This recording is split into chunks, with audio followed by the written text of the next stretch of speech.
Here's a psychology fact you're not ready for. The reason you can't stop replaying that conversation from 3 hours ago or 3 years ago isn't because you're thoughtful. It's because your brain is stuck in a survival loop that is actually destroying your self-worth. If you spend your nights staring at the ceiling, cringing at a joke that didn't land, or overanalyzing a 3-word text message, this harsh psychology fact is going to hurt. Most people don't realize this, but your brain has been lying to you about your social standing.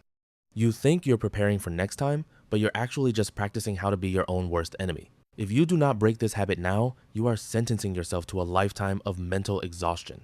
Psychologists call this rumination, specifically social post-event processing. And once you understand it, you'll see exactly why you act the way you do in every social interaction. Your relationships, your habits, even your confidence. All of it is being strangled by this one psychological pattern. You leave a room, but your mind stays behind. You relive the moment you stuttered, the moment they looked away, or the moment the silence became awkward. Why does it feel so personal? Why does it feel so urgent? Because to your primitive brain, a social mistake isn't just an embarrassment, it's a threat to your survival.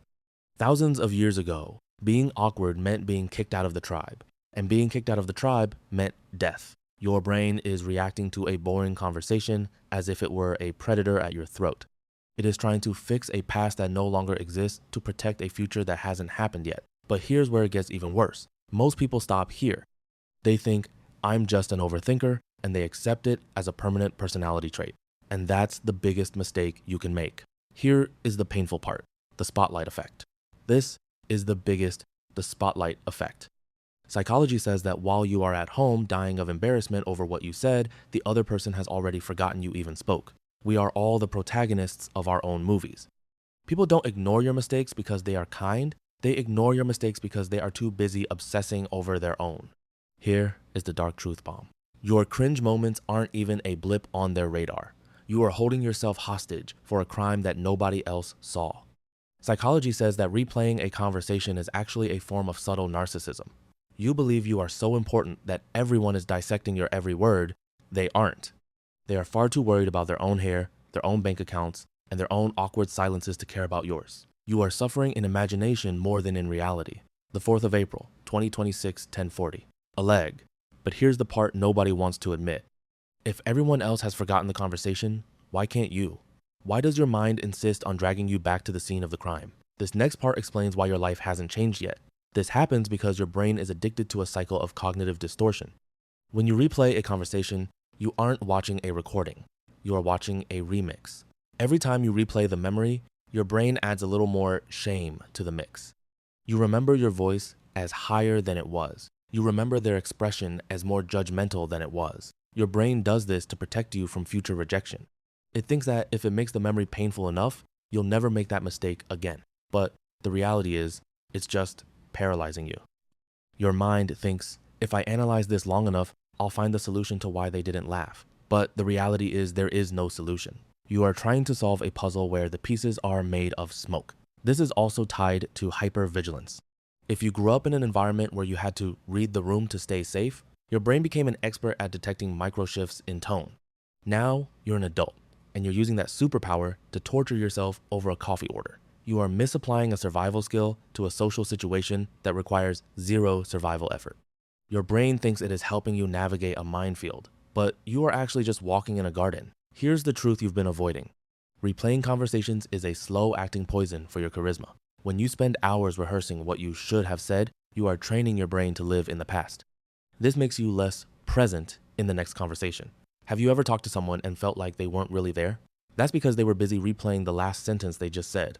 By trying to be perfect in your head, you are becoming robotic in real life. Your fear of being awkward is the very thing making you awkward. You are so focused on the internal script that you lose the external connection. People don't connect with perfection, they connect with presence. By replaying the past, you are forfeiting the present. And by forfeiting the present, you are guaranteeing that your future conversations will be just as awkward as the ones you are currently agonizing over. If that hit you, good. It means you needed it.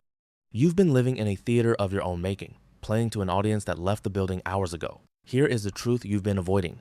You are the only one still watching the show. If you want to break this cycle, you have to stop thinking and start interrupting. Here's the mental trick that actually works. The third-person trial.